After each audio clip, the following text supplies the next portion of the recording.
morning, ladies and gentlemen. Welcome to this satellite symposium on hemoadsorption with CytoSorb as part of an individualized therapy in critically ill patients. I'm Manu Malbrain from near Leuven, Belgium, and my co-chair. Good afternoon, everybody. I'm Dr. Yatin Mehta from Medanta, New Delhi in India. And it's a pleasure to chair this session. And we have an interesting topic today, personalizing therapy with CytoSorb. So I think we have an illustrious speakers list here today. First one is Dr. Axel Nierhaus from Hamburg, Germany. And he's going to talk on how to balance sepsis campaign guidelines and the need for patient-tailored care. Dr. Nierhaus, please. Thank you, Martin, and thank you, Yatin, and thank you, Manu, for the introduction. And hello, everybody. How to balance sepsis campaign guidelines and the need for patient-tailored care. That's my topic of today. In the framework of hemoadsorption with CytoSorb. Now, you might know that sepsis lethality in the ICU is still very high, above 40%, as these recent data show us. And this is still something we have to work at. And these numbers are still high everywhere in the world. Some countries lower and some countries higher, but still above 40%. There's a secular trend towards a lowering of mortality, fortunately. As you see here, the underlying cause of infections for death by sepsis is going down, as are non-communicable diseases and injuries. However, it's still on a very high plateau, a very high level. What is the biggest problem, I think, for the future is not the acute onset and the acute phase of sepsis and pro-inflammation and shock, but it's more about the patients who stay on the ICU for a very long time and who develop PICS, a new acronym for a very important syndrome, I think, persistent inflammation, immunosuppression, and catabolism syndrome. And I think this is something that will keep us busy for the next couple of years, if not decades, because of the demographic changes in our patient cohorts, because people grow older, grow immunosenescent, because of the risk is very high to stay very long on the ICU once the initial impact is survived.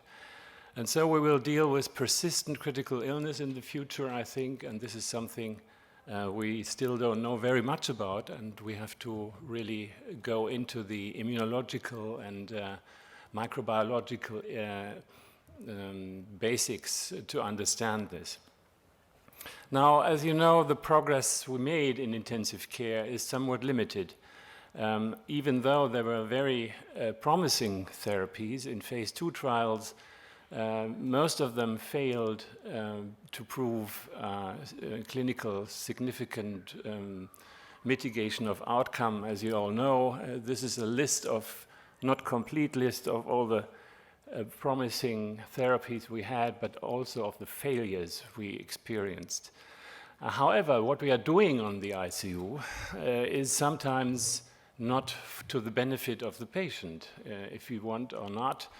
High tidal volumes, mechanical ventilation per se, early renal replacement therapy, starches, etc., they have been shown to actually influence outcome in the negative way. So as a clinical physician, an intensive care physician, I should really do no harm, primum non nocere. This should be the guideline of my working on the ICU. So for the patient, it's very important to look at endpoints. There are proximal endpoints, like, for example, ventilator-free days, days without renal replacement therapy, days without organ support, generally speaking, ICU-free days connected to that, and then, of course, hospital stay, 30-day mortality, and 90-day mortality. However, the effect size of the intervention initially is diluted over time by many other confounding factors. And with this, the statistical ability to prove causality in the first place is also diluted when time passes. For the patient, the importance is not so in the proximal endpoint, I think, but of course more in survival data like 30-day mortality or 90-day mortality. This is most important, obviously, for the population we treat. And again, to show causative effects with the initial intervention becomes more difficult over time. So you might ask yourself, and here's the answer, which multi-center randomized controlled trials have actually reduced mortality? And the answer is rather depressing, as you know. No conclusive evidence of any pharmacological intervention has consistently reduced mortality in critically ill patients. This is very hard to believe, but it is a fact. If you look at these data, you see that 14 out of 27 studies who investigate different ventilation procedures did not find out significant benefit for the patient, and 10 out of 27 studied investigated pharmacological intervention, 9 of which were abandoned or not confirmed or left for futility. So that's a very depressing analysis, I think. So, as you know, insanity, doing the same thing over and over again, expecting different results, this is what we more or less do for many decades now in intensive care, looking always at these results of big multi-center RCTs. No significant difference in terms of survival difference over many years and months. The big question is, who will respond to my therapy? How do you know before? And the problem of heterogeneity of the population we're looking at is a big problem, I think. There's a landmark paper a couple of years ago published in Lancet Respiratory Medicine. This group looked at the genomic landscape of the individual host response in severe community-acquired pneumonia. And you might know that they could work out that there are at least 2 distinct subpopulations in severe community-acquired pneumonia. Sepsis response signature, they call them. And they differ greatly in terms of prognosis and outcome. There's, for example, sepsis response signature number 1, patients with acquired immunosuppression, endotoxin tolerance, T-cell exhaustion, metabolic derangement, which were all associated with a worse prognosis. And of course, it's different. They have to be treated differently. If you use the same therapy for these heterogeneous subgroups, you will end up with probably a very different heterogeneous result without significant. So it's important to identify the patients who will respond to a certain therapy and who will not. The same is true for, in this case, pediatric septic shock, but it's not only in pediatrics that we have different mRNA expression. You see here different subclasses concerning the mRNA expression in septic shock, and this concerns the downregulation of adaptive immunity again and glucocorticoid signaling. Now, it's clear that in a mixed population where you do not have this information, you will treat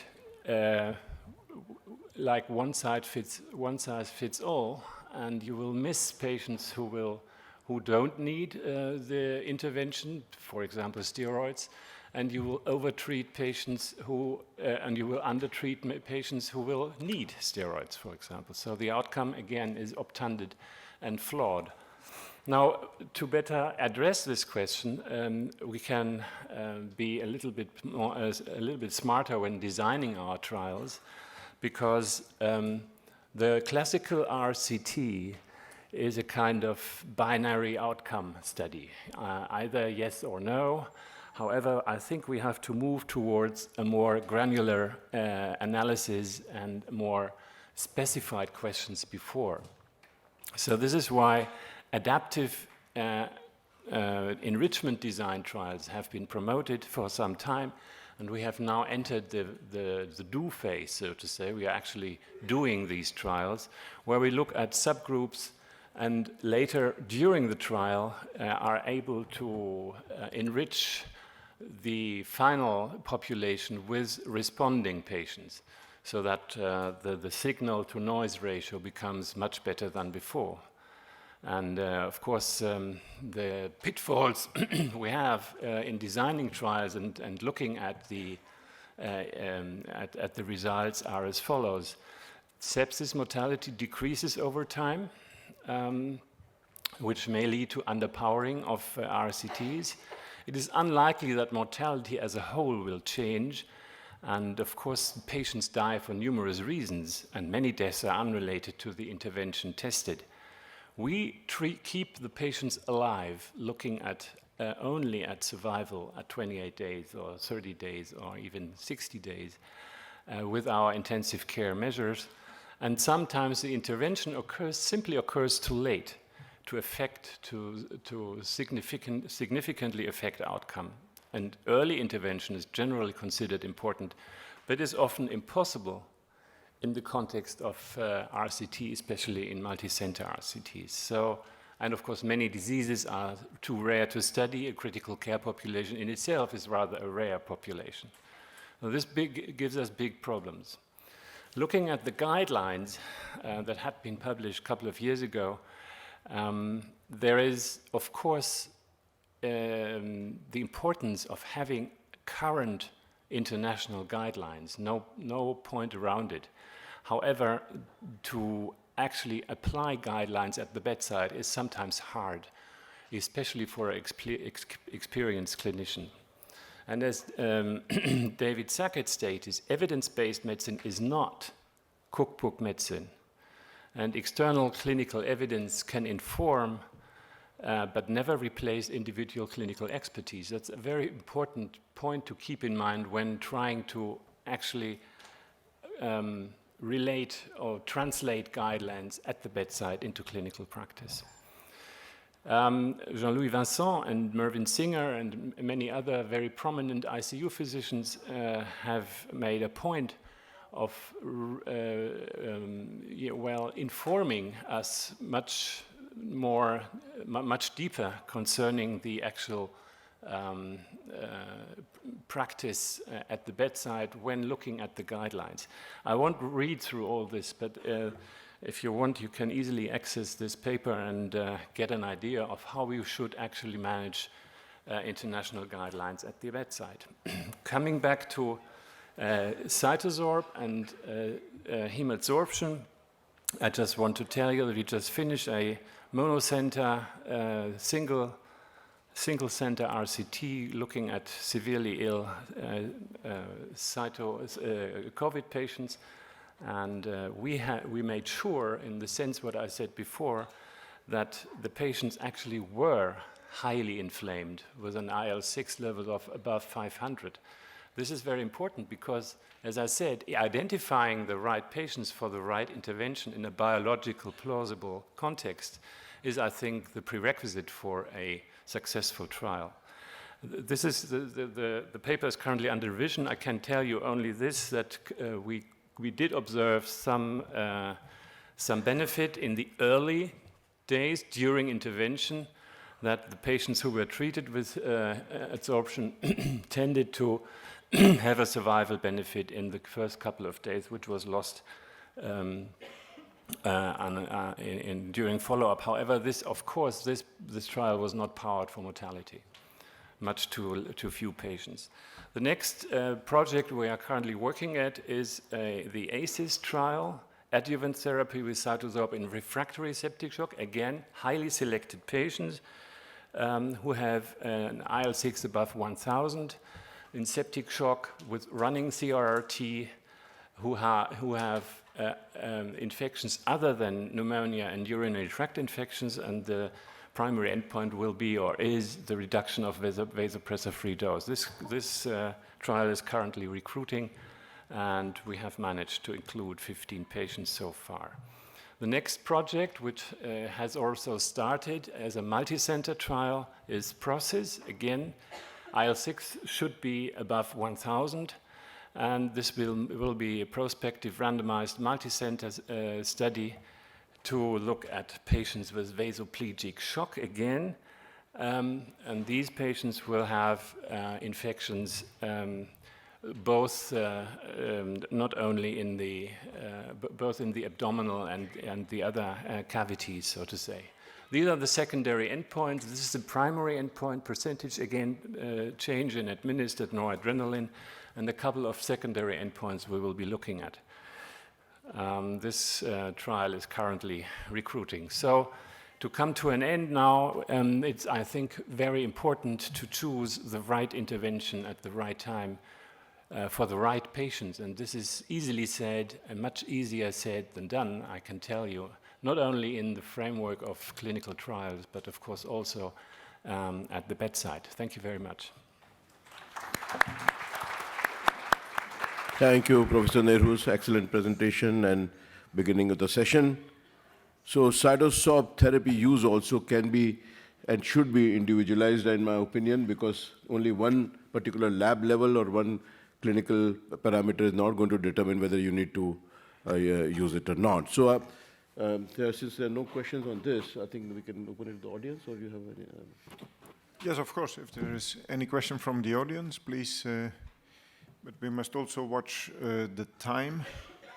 So I would just like to ask, there is no one size fits all. If you would pick one biomarker, what would be your favorite one to help the people at the bedside to start CytoSorb treatment? Would it be well, IL-6? within the trial, as you've seen, we have chosen IL-6, but I know that IL-6 is not worldwide available, so to say. This is because I would currently only really systematically look at CytoSorb utility and CytoSorb practice in during critical trials, during clinical trials, because you have to have a certain availability and a certain infrastructure to find the right patients. IL-6 becomes wider available over the years, I think. You can also probably do it with CRP, which is essentially the downstream acute phase protein that is released once IL-6 is seen by the liver.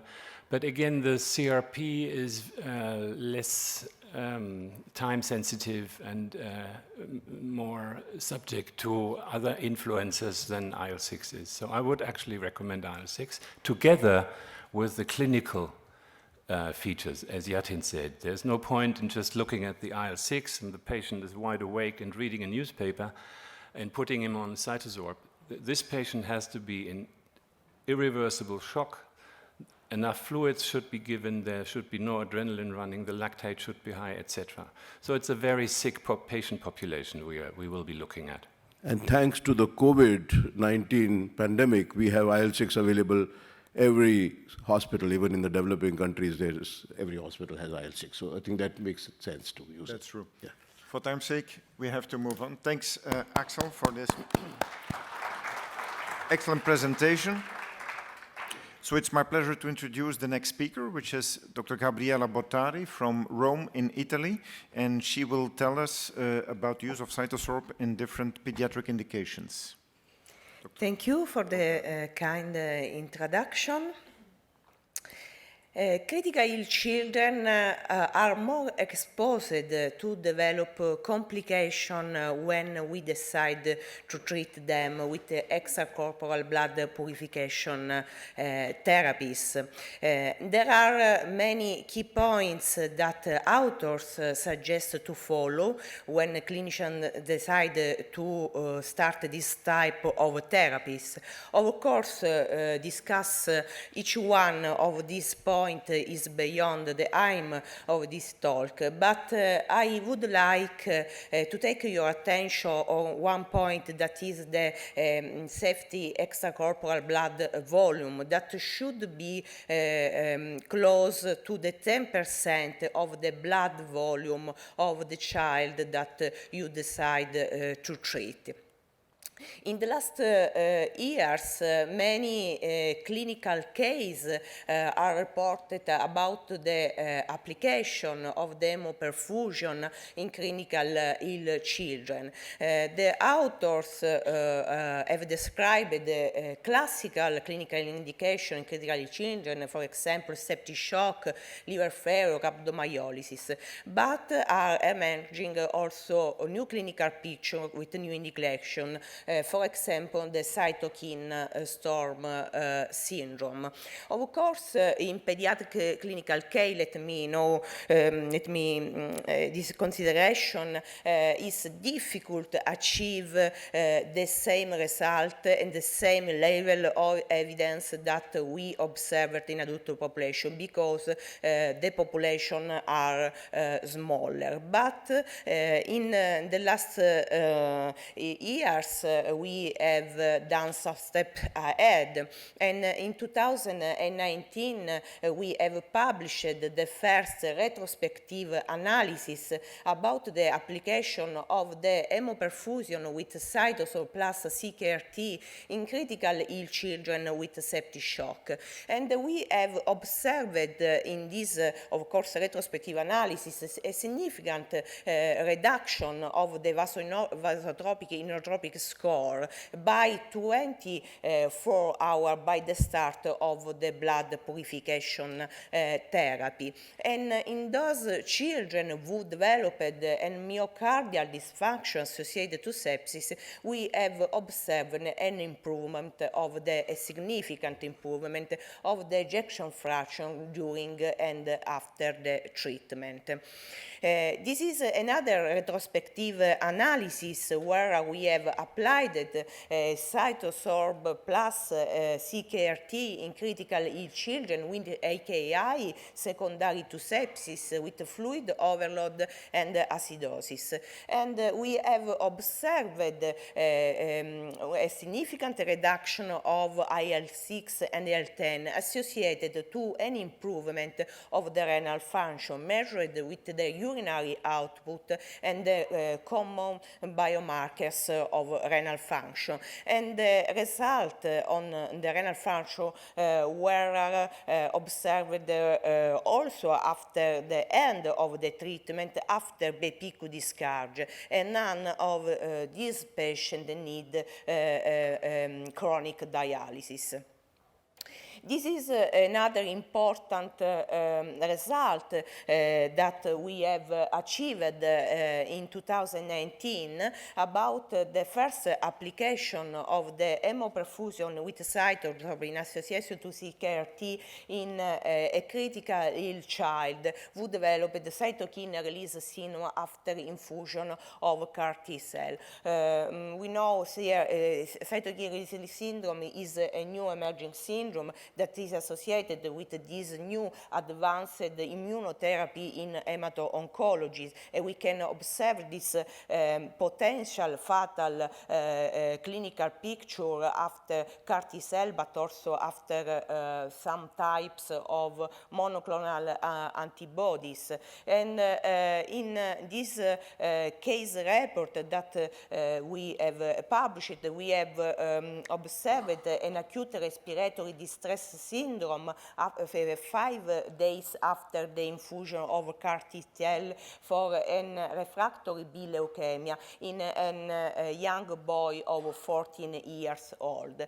And we have observed during the treatment an improvement in the biomarkers of inflammation, but also an improvement in the clinical picture, in the PaO2-VO2 ratio and in GHS X-ray. And we were able to win the boy by the invasive mechanical ventilation on 12th day, and on day 19 he was discharged by the PQ. With this clinical experience, we have not only found a new important indication for this blood purification approach, but we have found also the right doses and the the right therapy schema for a cytokine storm syndrome clinical picture. In fact, we have changed the cartridge every 12 hours in the first 24 hours, and then we have prolonged the therapy for 72 hours. And the same schema of therapy has been suggested after our experience by the FDA to treat the cytokine score, the cytokine storm syndrome associated to COVID-19. This is another unpublished clinical case about the indication of blood purification with CytoSorb and CKRT in another boy that developed CRS after blinatumomab with the same therapeutic schema. Also in this case, we have observed a significant reduction of the vasoinotropic score, an improvement in the biomarkers trends, and we have observed also an improvement in extra-lung water index during the treatment. He developed an ARDS, refractory shock, and AKI. And this is another new potential interesting clinical indication is the hemophagocytis lymphohistiocytosis that could be associated with life-threatening clinical condition in children in pediatric intensive care unit. With this case series, we have observed that blood purification could be a valuable therapeutic approach for those children who develop the multi-organ dysfunction syndrome for HLH. And we have observed improvement in the clinical course and new marks of inflammation in our series, especially for those children who develop a secondary HLH, of course. This is the new clinical indication of the ER. Of course, is a new emerging syndrome, severe multisystem inflammatory syndrome correlated to COVID-19 pandemic. Is a life-threatening condition, could be a life-threatening condition for the impact on the cardiovascular system. And last year we have reported about the same schema of the therapies for a girl, 14-year-old, who developed about 10 days after a symptomatic COVID-19 infection, persistent fever, hemodynamic instability, and cardiac dysfunction with an ejection fraction of 35%.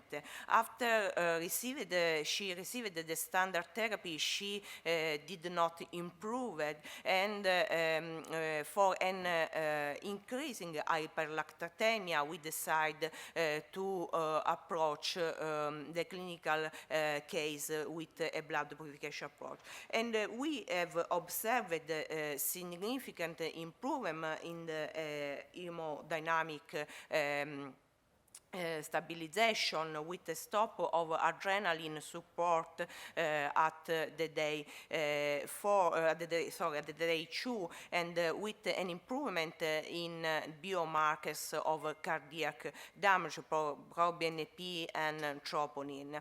We have performed in this clinical case also a sublingual microcirculation analysis, and we have observed an improvement in all the parameters that was, of course, delayed respect to the hemodynamic systemic variable. Almost in the same time, Ricard Ferrer, by the Hospital Vall d'Hebron in Spain, has published with his team a very similar clinical case about a boy with a multisystem inflammatory syndrome associated to COVID-19 who developed a severe myocardial dysfunction with 30% of ejection fraction and acute respiratory syndrome, and he observed the same significant result. In conclusion, with this experience, we have observed some important elements that I would like to share with you today. The first one is the potential use for a correct dose of therapy during cytokine storm syndrome based on the use of the cartridge. But we have also found that probably the significant improvement by hemodynamic and metabolic point of view that we observed after our treatment in critical ill children is related also for the concept that emerges by this paper of Schultz, in which the authors with a retrospective analysis have observed an improvement of survival for those patients with a lower BMI. Probably in critical children we have a high ratio between the blood volume and the surface of the membrane that can help us with a significant potential benefit action. We have not observed major adverse event in our experience, and also in other clinical cases that are almost 50 cases in all in the last year published about critical ill children treated with a blood purification strategy based on hemoperfusion with CytoSorb. No major adverse event have emerged by these reports. Of course, as I have suggested at the start of my talk, I suggest to always follow the safety rule about the use of the extracorporeal blood purification technique. And about the upcoming perspective, we are going to finalizing the analysis of the first prospective single-arm interventional trial about the application of CytoSorb plus CRT in children with septic shock. We will compare this single-arm population with an historical cohort treated only with CRT, and we are going to evaluate hemodynamic endpoints, microvascular, sublingual microvascular analysis, biomarker of inflammation. I hope that I will share with you next year this result. Furthermore, in Italy we have already started the prospective multi-center observational study. The aim is to describe the use of CytoSorb in the clinical practice and to have a more long-term view of potential adverse events. In conclusion, the hemoperfusion is an unusual adjuvant therapy in clinical setting of pediatric intensive care, and potentially benefit for these new emerging syndromes such as cytokine release syndrome, HLH, multisystem inflammatory syndrome.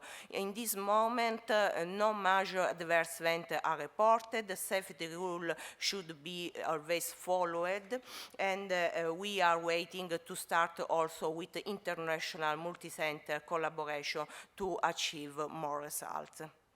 Thank you for your attention.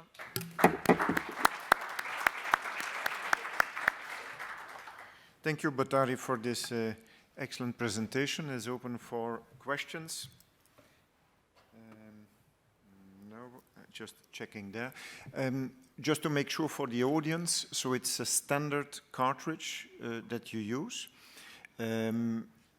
Starting from a body weight of around 10-15 kilos, or?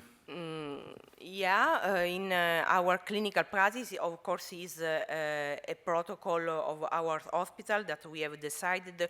We do hemoperfusion in combination with CRT for critical ill children more than 10 kilograms. We perform the same blood purification therapy for smaller infants, but only if they are supported by an extracorporeal member oxygenation support. Okay. Yes, Axel? Thank you very much. You have shown that you use 2 cartridges in the first 24 hours. We do the same with adult patients. But what is the rationale in your clinic to do that? Do you have a marker telling you should a high dose, so to say?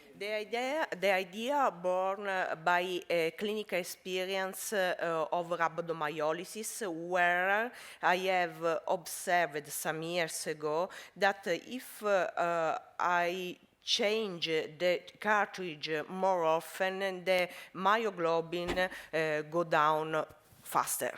And by this practical experience, I have decided during the cytokine release syndrome to change in, of course, life-threatening situation, the cartridge more often, following ferritin as bedside biomarkers. And ferritin was very useful to guide our therapy and showed that changing the cartridge more often in the first 24 hours could help to faster improve the clinical course.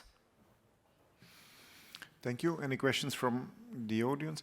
I just have one question regarding the extravascular lung water. So you nicely showed that after CytoSorb treatment there is a decrease in the extravascular lung water. Do you have any explanation on that? Is there a kind of a ceiling effect? The concept is that extra lung water index is not only related to the fluid overload, but also to the inflammation. And so we are able to work also on this aspect that is correlated to the lung. So it's not a systemic inflammation, it's an organ inflammation, but in this case it was interesting to observe a significant improvement. Okay, very exciting, interesting. Thank you so much. I don't see any further questions. Thanks, Dr. Bottari.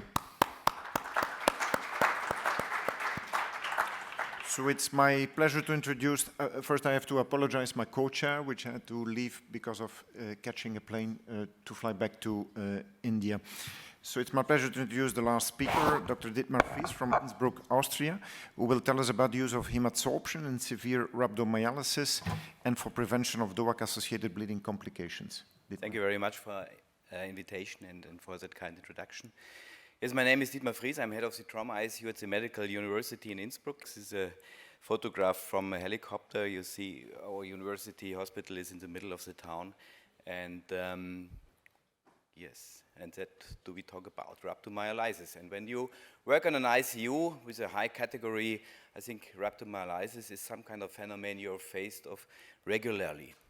The reasons are clear. I come from the trauma scenario, but also when you do conservative or medical, critical care medicine, you're always often faced with some kind of rhabdomyolysis due to a lot of reasons, at least also some kind of viral infections or electrolyte toxins or whatever, or drug interactions. The mechanism is quite clear due to the myoglobin. It's not the CK what produces the acute kidney injury, it's the myoglobin. You have some vasoconstriction in the renal vascular system.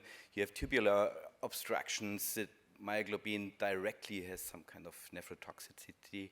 And also the fluid shift due to the extravasation causes hypotension, which also causes some kind of prerenal injury. The standard treatment is clear. You do some kind of fluid resuscitation. You try to make some kind of alkalization in your patient. You try to prevent the azotemia. You monitor your electrolytes, especially the potassium. When potassium is too high, you go to extracorporal, dialysis or filtration. You give diuretics and so on. But in a critical care condition, usually you have to go to some kind of continuous veno-venous hemofiltration or dialysis. In my country, more or less 80% of the renal replacement system are based on dialysis, not on hemofiltration. And this is an issue because myoglobin is still a huge molecule. It's a globular protein with a size of 17 kilodalton here.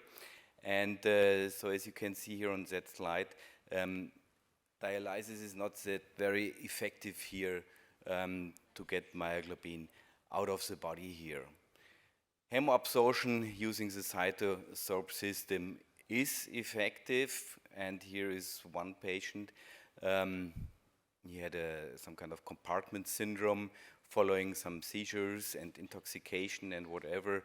And from the course of the myoglobin, you can see that very quickly the myoglobin is decreased here from the system. This was another case, a trauma patient, a professional ski driver from the Italian national team.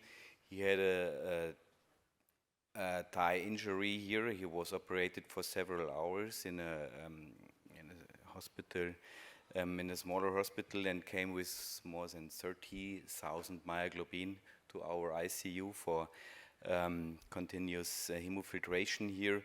And we also add the CytoSorb system here, and were able to decrease the myoglobin quite fast here, and kidney was protected, and he was not, after 3 days of hemofiltration, he had a normal creatinine clearance again.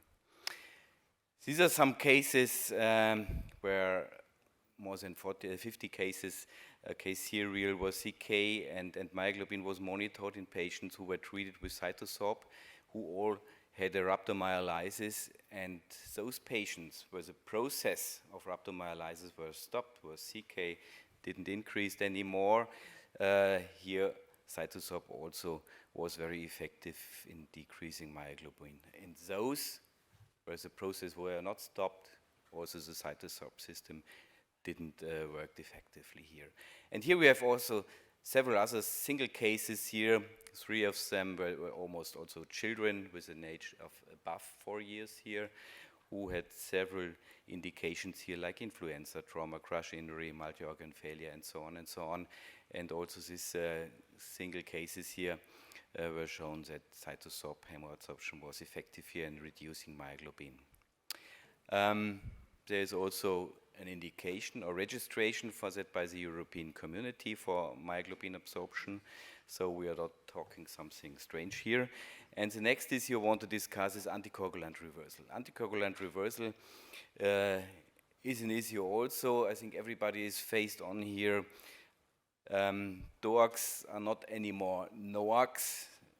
They are not new, and we have to expect in our patients in 2 to 3% that it causes relevant bleeding complications, where mainly also not only stopping the DOAC intake is effectively here, therefore in several cases you also need to reverse it here. Bleeding again in any kind of surgery decreases your mortality, increases your mortality more than 4 times, infections, vascular events, and also acute renal failure. So bleeding is something we have to avoid. Our patients, there's no question about that, and even also in cardiac surgery, any kind of reoperation increases your mortality in your population by more than 50%. And these are the so-called DOACs which are available. Let's start first with the thrombin inhibitor.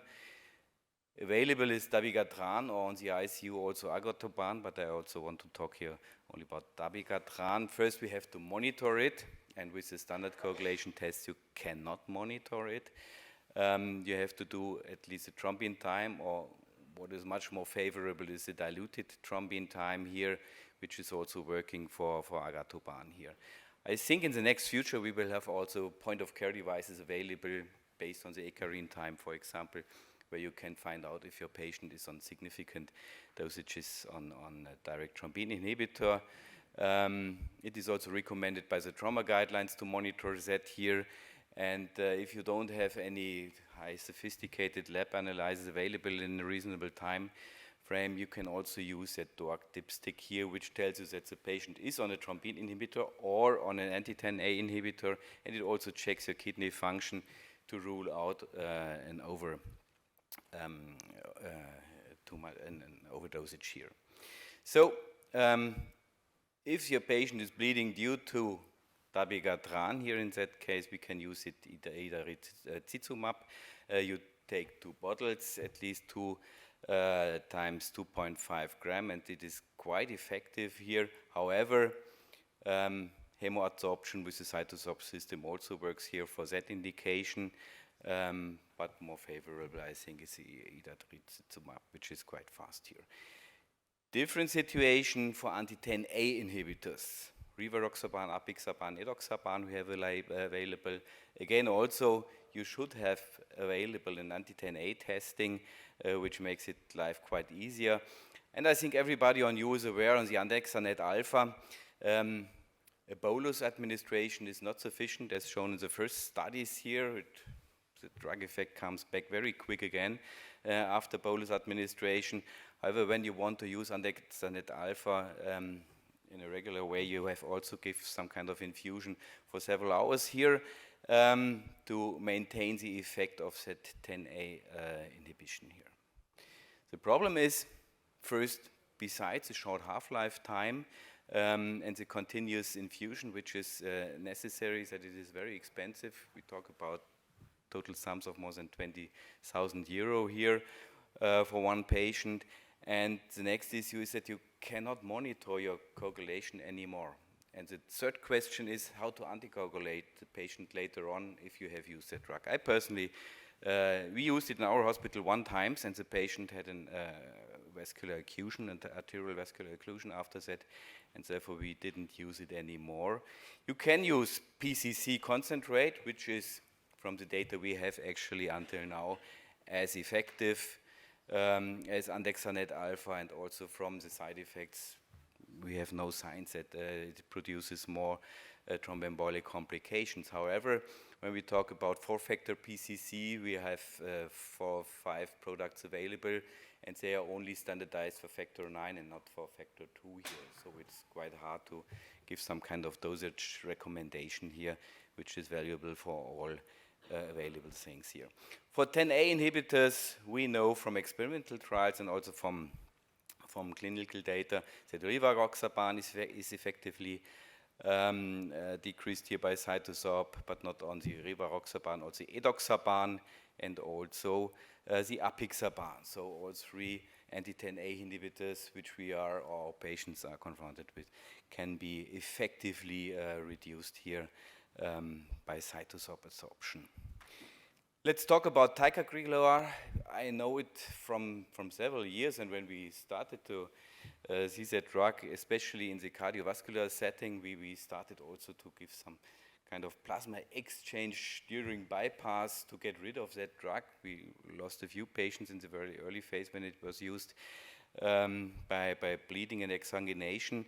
And the re-exploration rate and also the bleeding rates are quite increased, especially when you make an operation within 3 days after intake of Ticagrelor. So what can you do? You can effectively remove it with the CytoSorb, and you can also insert the CytoSorb absorption into your bypass system, and that was used here in that study from Dr. Hassan here. He included more than 50 patients. 43 were on Ticagrelor, and as you can see here, the procedure duration was decreased, the red blood cell transfusion was reduced, the platelet transfusion, the chest drainage, and even 0% of rethoracotomy when the patient was on hemoadsorption during bypass, during the operation here. And the same result, he also included 12 patients with Rivaroxaban, and also the same results here: less bleeding, less operation time, no rebleeding, no rethoracotomy, and shorter times on the ICU here, so very effective. So also hemoabsorption for Xarelto and Ticagrelor is within the core species here of the drug, and so I come to the conclusion here. Beside all the cytokine storm indications and also for liver failure, I think rhabdomyolysis and anticoagulant reversal are still some indications you should have in your back mind to use hemoabsorption. Thank you very much for your attention.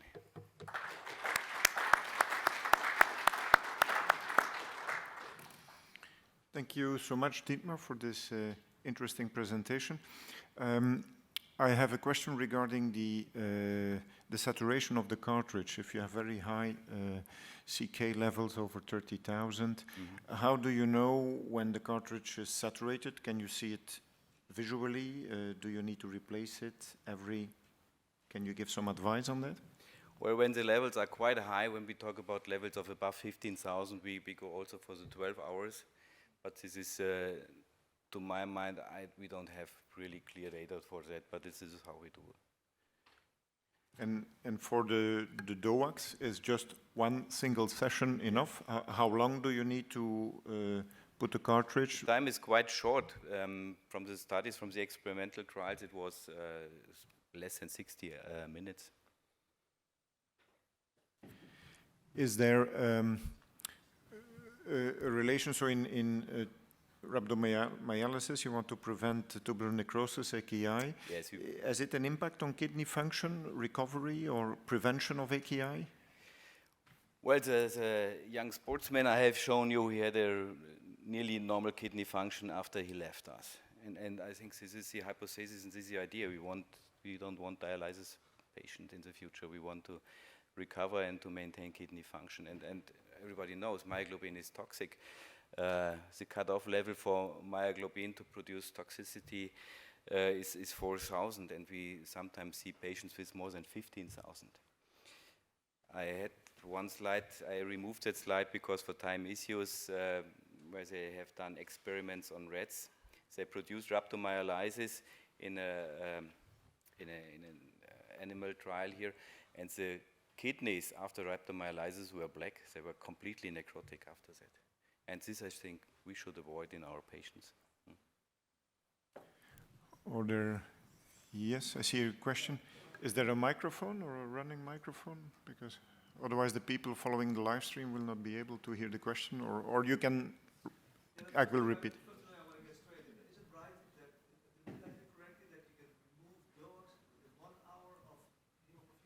It was done in the experimental trials, yes.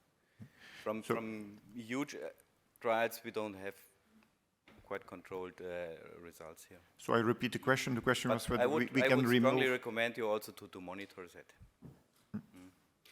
And from the bypass time here, where the hemoabsorption was induced in the bypass system, it was not used further on, the 55 patients. I just repeat for the ones following the live stream. The time to remove the DOACs is within 1 hour. That was the question, and it's very rapidly. I have another question, if I may. I was in a session at Baxter yesterday, who also have an active hemoabsorption filter. Can you explain the difference between the two filters? So the question is there any difference between other membranes like the Baxter OC series and... I have to apologize. It's a different concept and technology. The Baxter membrane is a polyethyl nitrile membrane with a limited surface, which is heparin coated, and CytoSorb is another mechanism of action for hemoadsorption with a presumed much larger I'm not aware of any data on the Baxter system for reversal of anticoagulants or removal of anticoagulants, we have to say here. Are there any further questions in the audience? I think I would like then to wrap up, if I just may. So I heard 3 very interesting lectures. So first we heard from Axel that one size does not fit all. In the second lecture by Gabriella Bottari, we know that child is not a small adult, but hemoadsorption is possible in children and may have a potential. And the third lecture by Dietmar is about removing toxic substances. It could be either drugs, in intoxication, or rhabdomyolysis. But I think for the future, we still have these major questions. Whom, in what patient will we start CytoSorb treatment, which has definitely a place.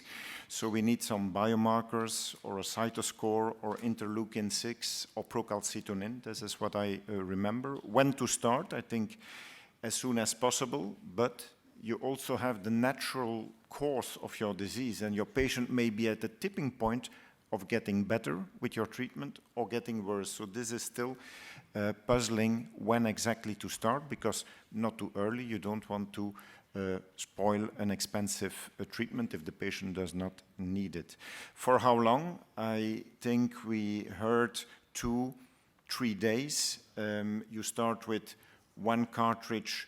Depending on the pathology, you exchange every 12 hours, especially on the first day, and then on the next day you can exchange every 24 hours. So this would be my take-home messages, and I would like to thank you, the audience, and the speakers for this excellent session.